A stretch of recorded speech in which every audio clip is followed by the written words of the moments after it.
Okay, good afternoon, and thank you for tuning in for the latest update of the COVID-19 situation and the city's ongoing response to support and protect our community. I'm sure at this point in time, everyone can appreciate we're doing a virtual media availability today, moving forward for the foreseeable future. That is, of course, so that we can continue to adhere to the social or physical separation and distance guidelines set out by the Public Health Department as we work together to keep our communities safe. Thank you for understanding that, both yourselves and the media. Of course, the situation continues to evolve, and we want to ensure we're doing everything we can to keep the community up to date. We appreciate the ongoing support of our local media to help us communicate this important information, and I know we have members of the public that are watching this afternoon as well. As shared in the media advisory set out earlier this afternoon, the media is asked to email their questions to communications@hamilton.ca, and communications staff will pass them to Paul and I for a response as we go. I recognize this is a particularly challenging time for everyone. It goes without saying, and these changes have widespread impacts on all of you. Difficult time in terms of March break, difficult time in terms of folks that have left the country, and difficult time for all of us as we maintain, hopefully, physical separation and try and prevent the sharing of this virus and the spreading of this virus throughout the community. So as I mentioned earlier this week, the City of Hamilton is working with all three local chambers of commerce to develop an approach to business continuity now and an economic recovery that will keep us in position for a full recovery following the end of the COVID-19 outbreak. As a first initiative, this new working group, we've created a microsite that provides business resources and information, as well as ways to directly contact city and chamber staff throughout the pandemic. You can learn more by visiting www.hamiltonchamber.ca at COVID-19. Earlier today, we had two special GIC meetings and a special council meeting. During that meeting, we were able to give the final consideration and approval of the 2020 budget, and we ratified it at council shortly after that. We took the necessary social distancing and health and safety precautions with respect to COVID-19 throughout that meeting by separating everyone by at least 6 feet. So it was a bit of a different arrangement here in the council chambers, but it worked exceptionally well, and we thank all members of council for their help and cooperation. Unfortunately, some members of council were not able to be with us today because of self-isolation given their personal circumstances, but I want to sincerely thank all of my council colleagues and staff for their hard work over the past few months to reach this ratification of our budget today. This year's budget allows the city to build on its 2019 accomplishments and make significant ongoing investments in the development of our city and in the health and well-being of Hamilton residents. With that, we're going to share with you some further updates today from public health and further actions that the city is taking from an operational perspective relative to COVID-19. So let's all continue to do your part to maintain public health practices around the hand washing with soap, disinfecting surfaces, working from home, maintaining physical distance, and hopefully some social cohesion, staying connected with family and friends, but staying apart. And so when we talk about social distancing, it's not let's invite our friends over for dinner and a movie tonight, or let's get the family together and we'll bond. This is really about everyone staying at home because we're all potential carriers. And we don't want to be sharing that with anyone beyond our own home. And if we can manage to do that effectively throughout the community, then we'll also manage to flatten that curve that people talk about in terms of increasing numbers of cases in our community.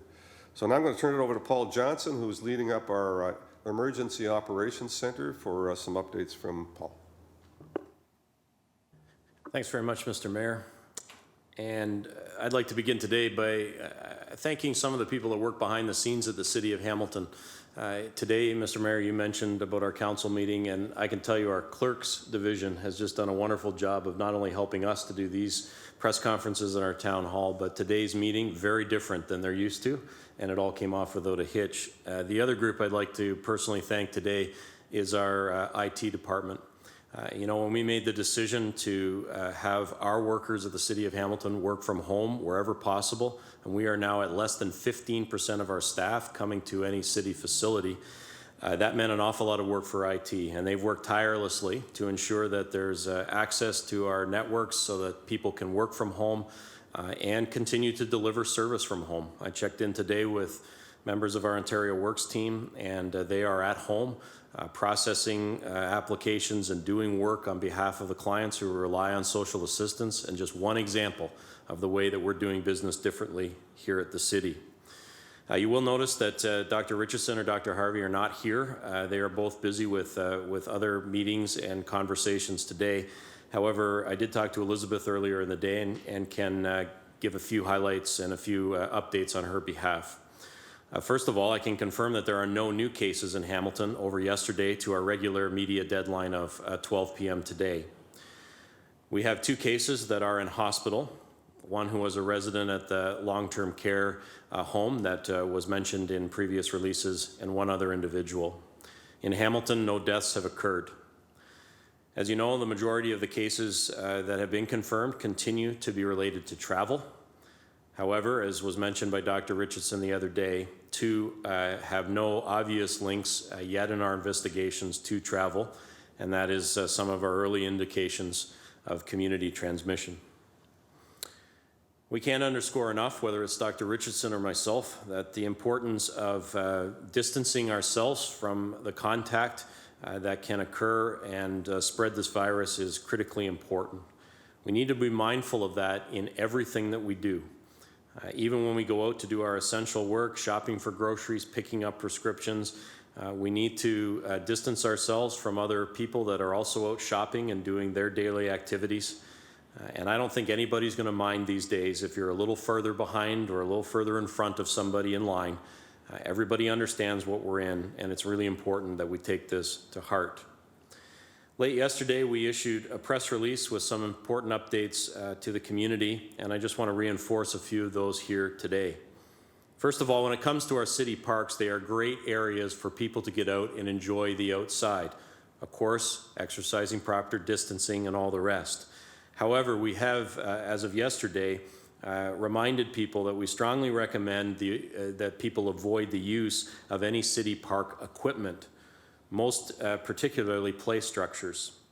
I know for children, this is a time where a lot of the things that they would like to be doing are closed, and parks and play structures offer great opportunities for recreation.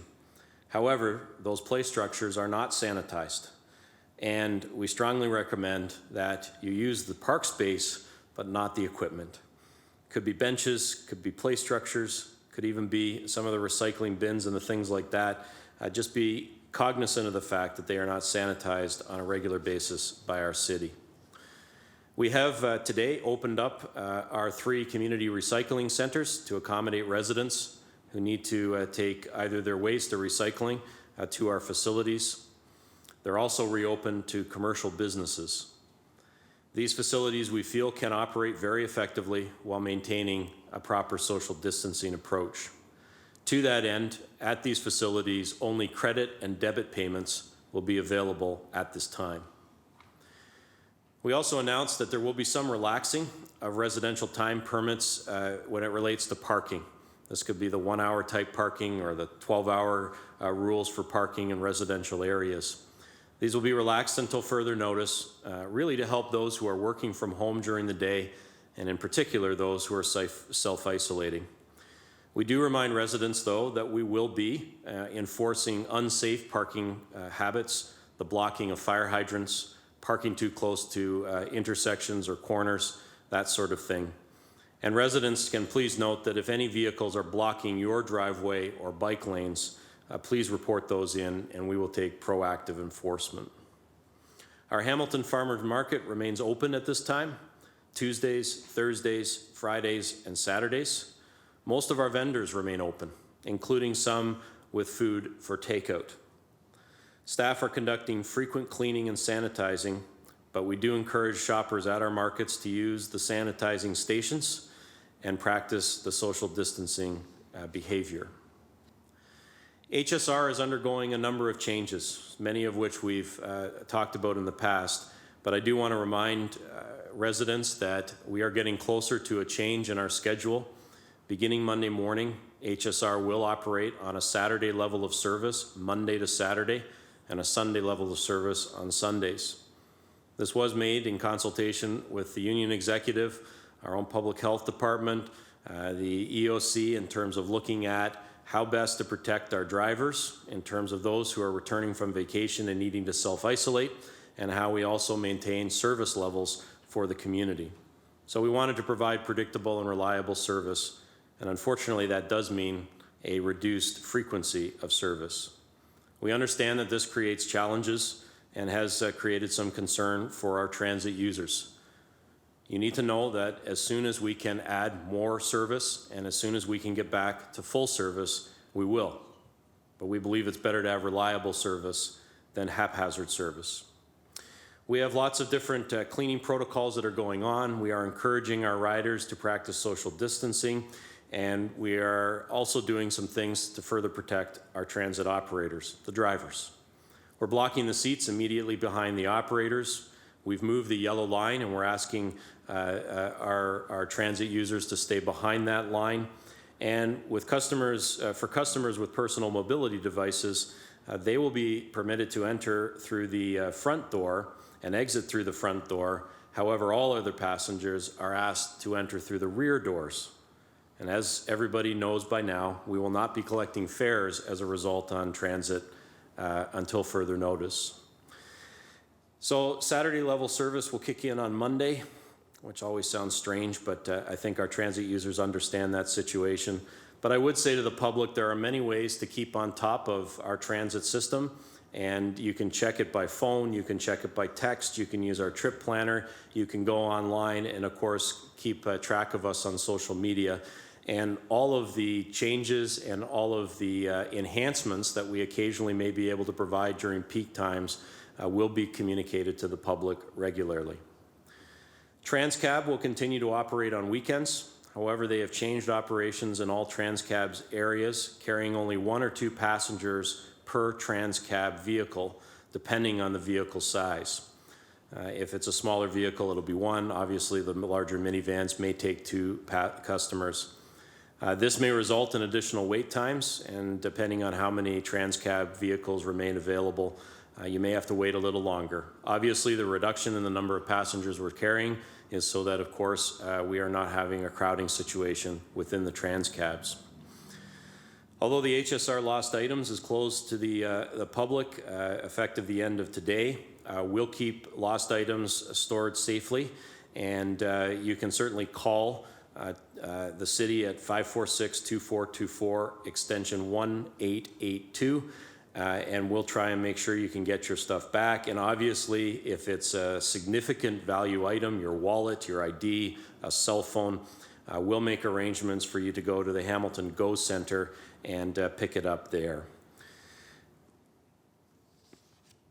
I do have a couple of other updates, one related to our senior annual pass holders. They do not need to renew their passes, even though their current pass may expire on March 31st, 2020. Customers should also refrain from purchasing April month passes from the HSR, our vendors, or through Presto until further notice. Obviously, we're continuing to allow people just to board our buses, and we'll give further information when we need to get back into the status of people renewing their passes.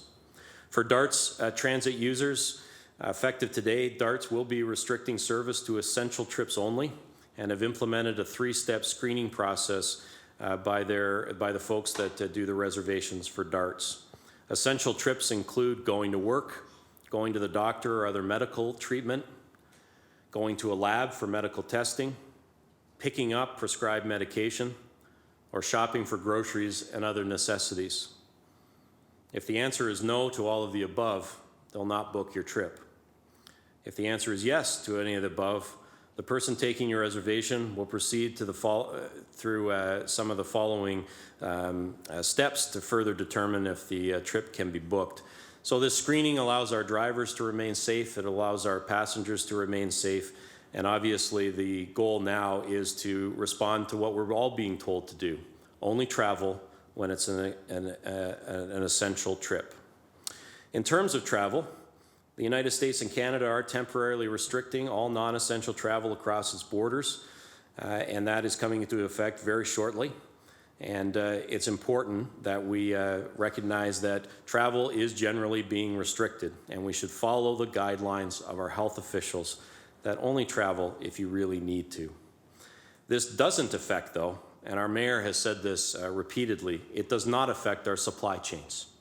Trucking will not be impacted by the new measures at the border, and essential work that requires Americans and Canadians to cross the land border each and every day will not be impacted either. The important piece about our supplies is, of course, there is no need to hoard, there is no need to overbuy. The stores will be stocked with the relative supplies. This also means as we purchase supplies for our essential workers, those goods will continue to move between countries. So there is lots happening. I do want to make mention of a press conference that was held provincially that did give us a bit of an insight into how the province is looking and viewing the closure of facilities moving forward. The Minister of Education today was asked during his press conference comments whether he thought schools would reopen on April 6th.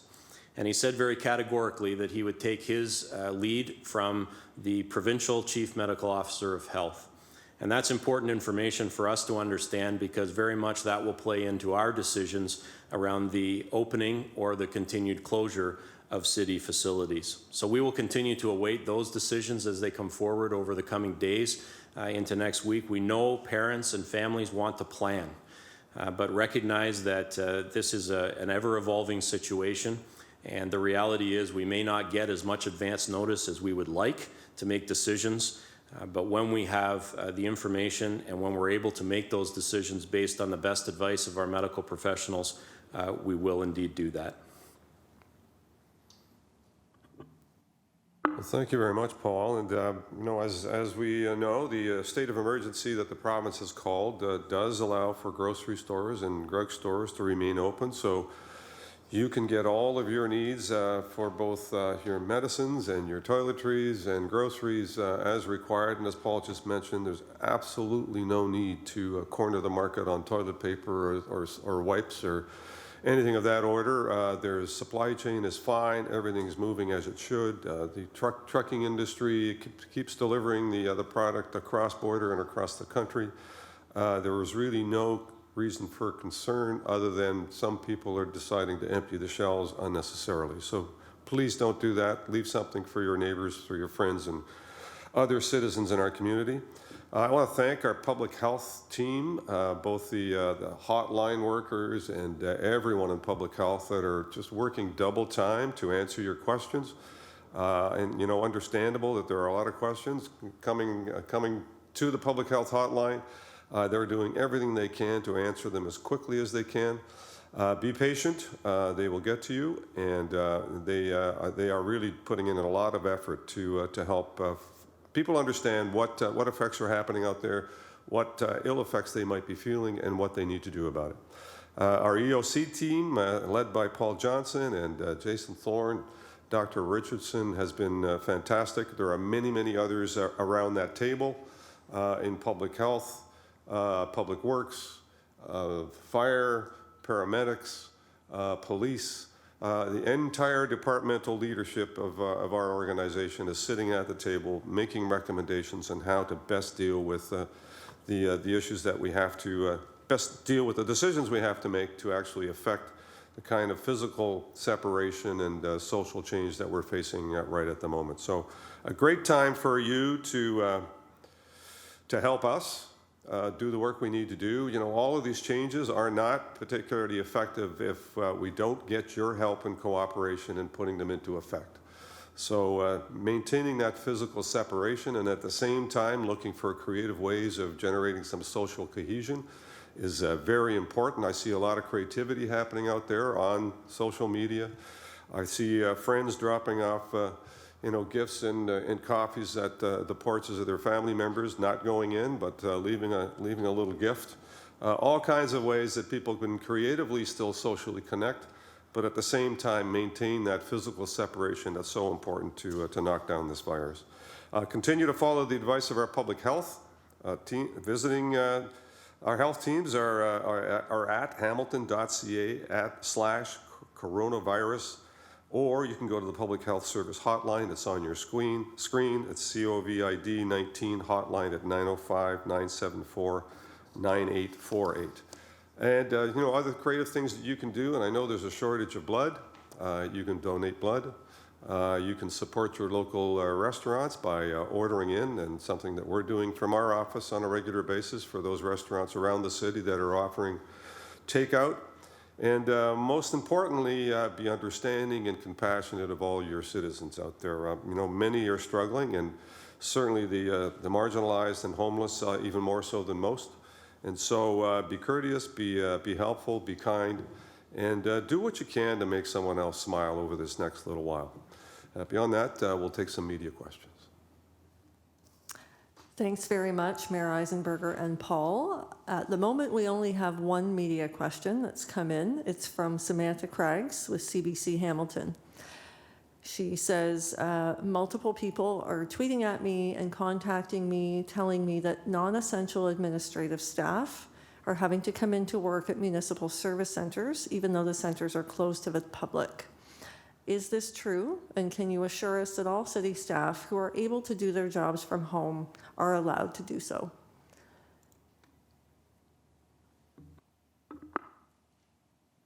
So I can confirm that what we are doing is ensuring that if the work can happen from home, it is. There are occasions where work, even administratively, must be done in offices, and so our individual people leaders are looking at that. We are trying to drive down those numbers as much as possible, and I would just encourage employees who question whether they're really essential and their work is needed to be done there, talk to their supervisor. And that is the way that we can get that information through and make those types of decisions.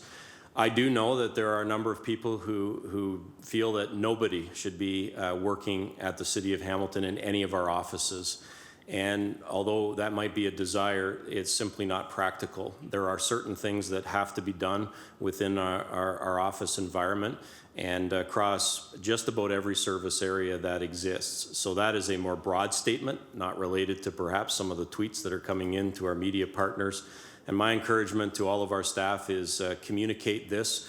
If your supervisor isn't being responsive to that, communicate it to Human Resources, and those issues will be dealt with, and we can have a conversation about what the concern is and work through that.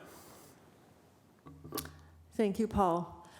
I think we've had some very fulsome updates today from Mayor Eisenberger and Paul Johnson. There are no other media questions, so encouraging our media partners to email communications@hamilton.ca if they have any further questions following this media availability. Thank you.